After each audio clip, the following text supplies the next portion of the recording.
根据联合国难民署上新的报告，到今年4月为止，全球有1亿2,000万人有劳保处，这数量差不多和日本的人口平济，是连续12年增加，共要是2012年的3倍遐济。难民署是警告讲，全球的政治危机若无改善，这个数字会继续来冲高。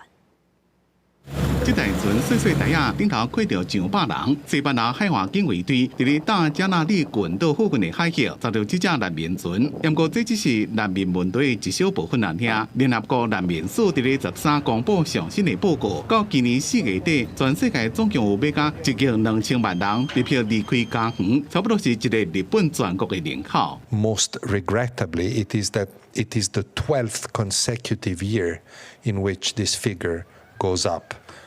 On this occasion, on this June occasion.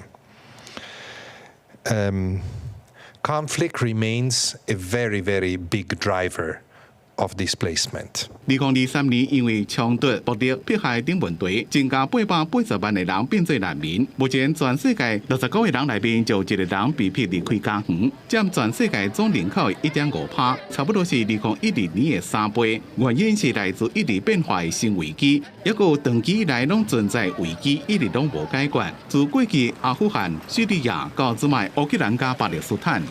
Unless there is a shift in international geopolitics, unfortunately, I actually see that figure continuing to go up.